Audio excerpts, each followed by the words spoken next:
Assalamualaikum warahmatullahi wabarakatuh. Perkenalkan, nama saya Serlia Arviani Prihartini. Di sini saya akan menjelaskan tentang sistem integumen. Sistem integumen adalah sistem organ yang membedakan, memisahkan, dan menginformasikan kita dari lingkungan sekitar. Sistem integumen berasal dari bahasa Latin yaitu integumentum yang berarti penutup. Sistem integumen mampu memperbaiki dirinya sendiri apabila terjadi kerusakan yang tidak terlalu parah atau self-repairing. Dan mekanisme pertahanan tubuh pertama, pembatas antara lingkungan tubuh dengan dalam tubuh. Sistem ini merupakan bagian sistem organ terbesar yang mencakup yang pertama yaitu kulit, yang kedua rambut, yang ketiga kuku, yang keempat kelenjar keringat, yang kelima kelenjar minyak, dan yang keenam kelenjar susu. Sistem integumen yang pertama yaitu kulit. Kulit memiliki 3 lapisan, yaitu epidermis, dermis, dan jaringan subkutan. Epidermis adalah lapisan terluar dan tidak memiliki pembuluh darah. Epidermis memiliki pigmen melanin yang diproduksi oleh melanosis dan menghasilkan warna kulit. Pigmen tersebut berfungsi untuk melindungi kulit dari sinar UV. Epidermis dibagi menjadi 5 lapisan. Yang pertama yaitu stratum corneum. Stratum corneum adalah lapisan terluar dari epidermis dan sebagai insulin kulit dari lingkungan luar. Kerjanya sebagai pelindung dan menjaga kelembapan di dalam kulit. Sekitar 10% dari lapisan epidermis terdiri dari stratum corneum. Lapisan ini tahan air dengan tebal 10 mikron, terdiri dari 15-20 lapisan sel-sel mati dari keratin. Yang kedua yaitu stratum lucidum. Stratum lucidum biasanya dideteksi pada bagian kulit yang memiliki epidermis yang tebal, seperti termasuk telapak tangan dan telapak kaki. Daerah tersebut memiliki kulit rentan terhadap gesekan serta abrasi dan merupakan lapisan sel-sel gepeng tanpa inti dengan protoplasma yang berubah menjadi protein yang disebut ellaidin. Yang ketiga yaitu stratum granulosum. Merupakan 2 atau 3 lapis sel gepeng dengan sitoplasma berbulir kasar dan terdapat inti diantaranya. Butir-butir kasar ini terdiri atas keratohyalin. Yang keempat yaitu stratum spinosum. Terdiri atas 5-15 sel poligonal yang besarnya berbeda-beda karena adanya proses mitosis. Proplasmanya jernih karena banyak mengandung glikogen dan inti terletak di tengah-tengah. Sel-sel ini makin dekat ke permukaan, makin gepeng bentuknya. Di antara sel-sel stratum spinosum, terdapat jembatan-jembatan antar sel terdiri atas proplasma dan tonofibril atau keratin. Pelekatan antara jembatan-jembatan ini membentuk penebalan bulat kecil yang disebut nodulus bizozero. Yang terakhir yaitu stratum basal. Adalah lapisan terdalam epidermis terletak tepat di atas dermis. Sel-sel keratinosit kolumnar membentuk bagian utama yang lapisan stratum basal. Stratum basal hanya memiliki 1 lapis sel, tapi melakukan pekerjaan yang penting untuk menghasilkan sel-sel baru. Lapisan kulit yang kedua yaitu dermis. Dermis adalah lapisan kedua yang paling tebal dari 3 lapisan utama kulit, yang terletak di antara epidermis dan jaringan subkutan, atau yang biasa dikenal dengan subkutis, juga hipodermis. Dermis sendiri dibagi menjadi 2 bagian.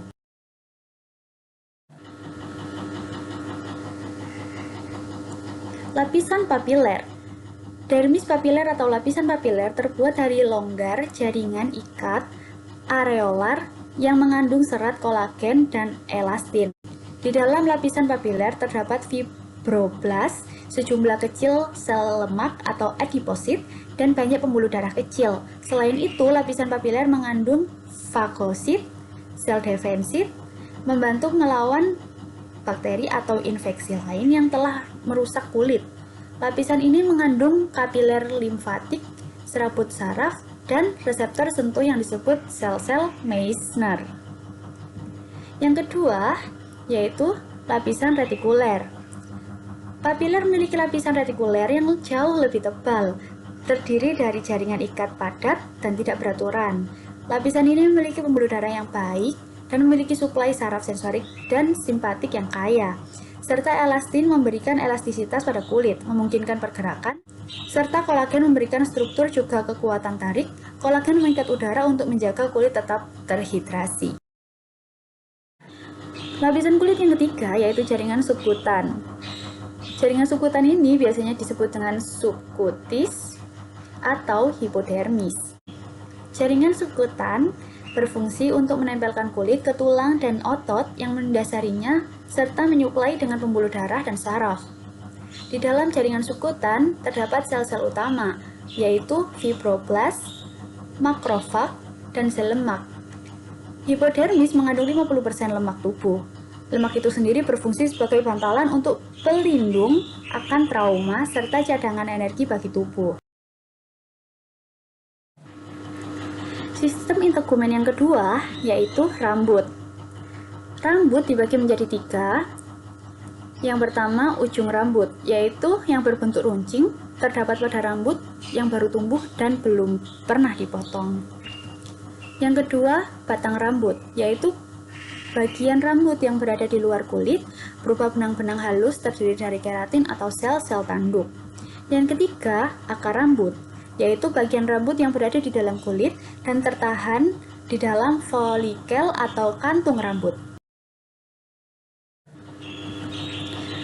Batang rambut dibagi menjadi 3 bagian, yaitu kutikula, korteks, dan medula. Kutikula atau kulit ari atau selaput rambut adalah lapisan-lapisan luar terdiri dari sel-sel tanduk yang pipih atau gepeng dan bening atau tembus cahaya dan tersusun.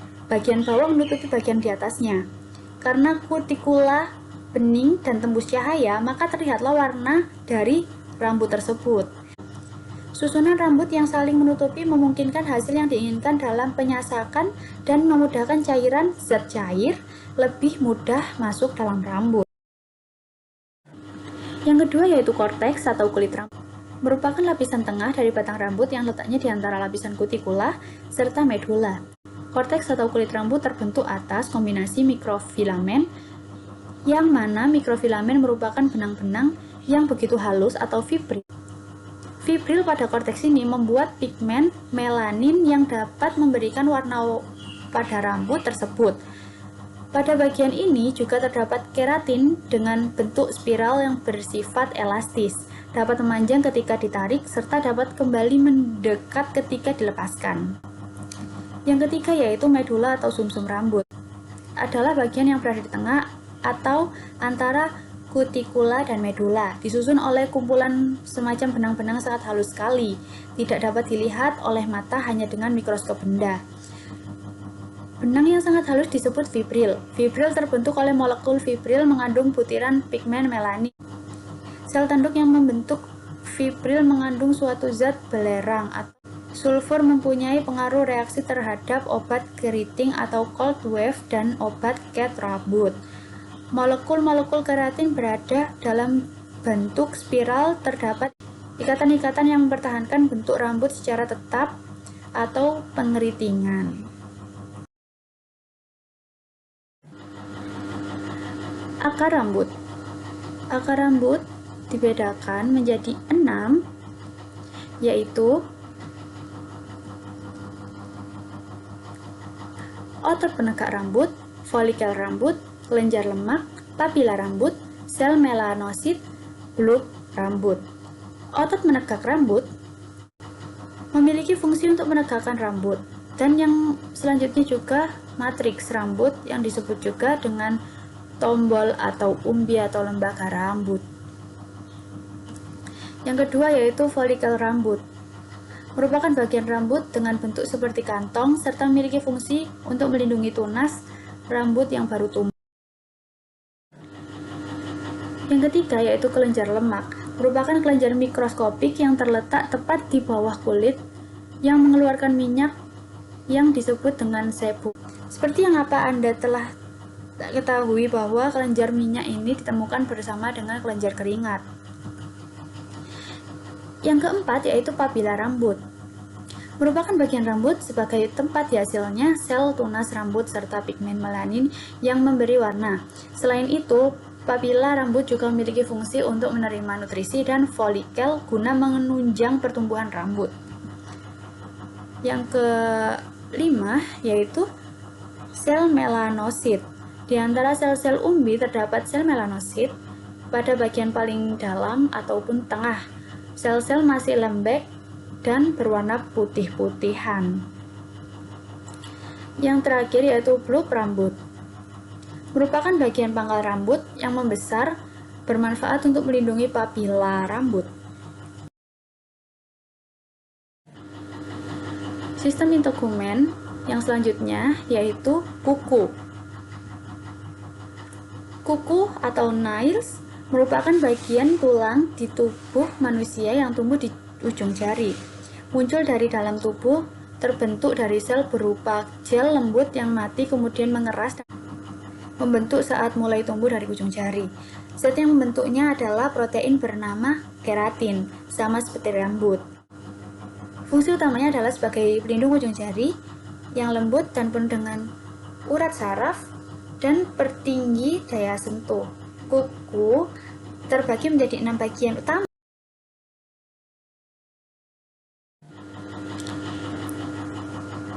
Yang pertama, matriks kuku atau nail matrix. Yang kedua, bantalan kuku. Yang ketiga, lempeng kuku. Yang keempat, lipatan kuku. Yang kelima, kutikula. Yang keenam, lunula. 1. Matriks kuku merupakan bagian utama dari sel-sel yang membentuk keratin pada nail plate. Berfungsi untuk mendorong pertumbuhan sel-sel baru, mendorong keluar nail plate, dan menggantinya dengan keratin baru. Biasanya, keratin ini terganti pada bagian proksimal dari nail plate yang terletak berdekatan dengan matriks. Bagian ini berlaku seperti akar yang mempengaruhi pertumbuhan nail plate. Yang kedua yaitu bantalan kuku.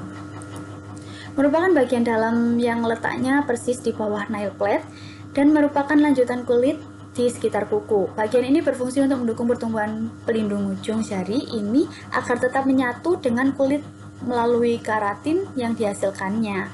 Nail bed memiliki warna khas merah muda yang disebabkan adanya aliran darah kapiler di dalam kulit.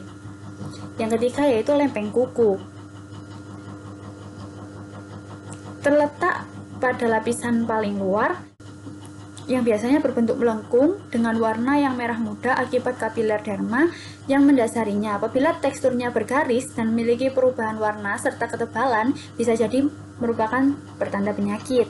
Penggunaan kuteks yang berlebihan padanya dapat menyebabkan kekeringan dan sulit bernafas.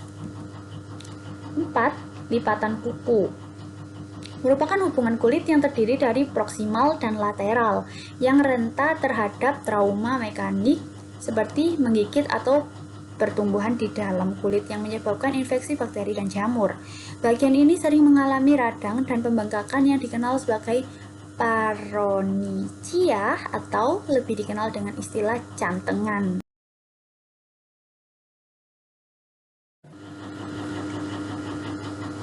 Yang kelima yaitu kutikula. Disebut juga sebagai eponychium yang berfungsi untuk mencegah cedera dan infeksi akar ataupun matriks, menjaga kelembapan dan mencegah masuknya kuman ke dalam tubuh. Bentuk kutikula cenderung tipis, transparan, dan berukuran lebih kecil daripada lunula. Yang keenam yaitu lunula.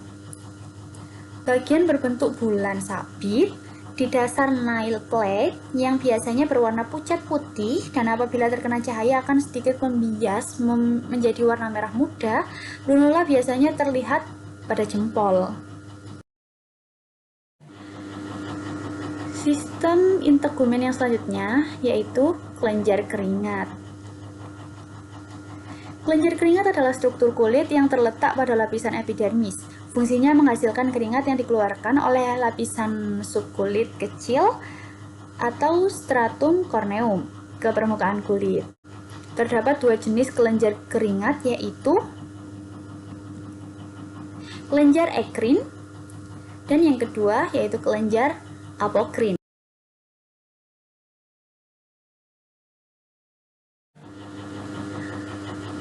Kelenjar ekrin, yakni kelenjar keringat utama pada kulit manusia. Kelenjar ekrin menghasilkan cairan encer dan tidak bau. Sebagian besar terdiri dari air dan natrium klorida. Kelenjar keringat ini bisa ditemukan di dahi, serta telapak tangan dan kaki.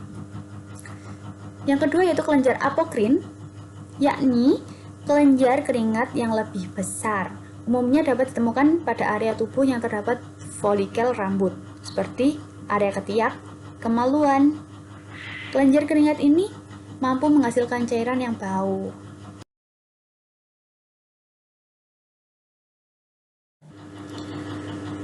Sistem integumen yang selanjutnya yaitu kelenjar minyak. Kelenjar minyak atau kelenjar sebase adalah suatu kelenjar kecil pada kulit yang bentuknya menyerupai karung. Kelenjar sebase terletak pada lapisan kulit dan kelenjar sebase tersebar di dalam seluruh tubuh seperti wajah, kulit kepala, dada, leher, dan bagian atas. Fungsi kelenjar minyak adalah satu, melepaskan sebum atau minyak ke folikel rambut serta melapisi dan melindungi batang rambut agar tetap lembab. Yang kedua, mengatur suhu tubuh dan mencegah infeksi mikroba. Sistem integumen yang selanjutnya yaitu kelenjar susu. Payudara terdiri dari bagian luar atau eksternal dan bagian dalam atau internal. Payudara bagian luar terdiri dari sepasang buah dada, puting susu yang merupakan tempat bayi menghisap air susu. Areola yang merupakan daerah berwarna kecoklatan di sekitar puting susu. Payudara bagian dalam terdiri dari kelenjar susu, gudang susu, saluran susu, jaringan ikat, serta sel lemak yang melindungi payudara.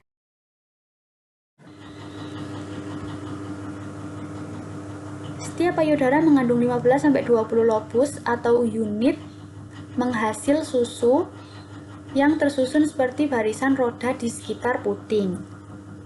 Setiap lobus memiliki 20-40 lobus dan setiap lobus terdapat banyak alveolus yang mengandung sel-sel pembuat air susu. Lalu air susu mengalir dari alveolus melalui ductus ke ductus lactiferus yang lebih panjang. Kemudian air susu masuk ke sinus susu yang terletak di bawah areola dan keluar dari payudara melalui lubang puting.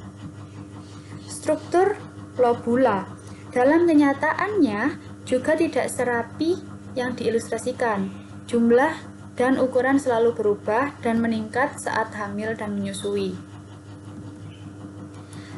Ada sebuah benjolan kecil pada areola yang disebut kelenjar Montgomery yang berfungsi mengeluarkan substansi pelumas yang membuat puting selalu lembut dan mencegah infeksi. Terima kasih.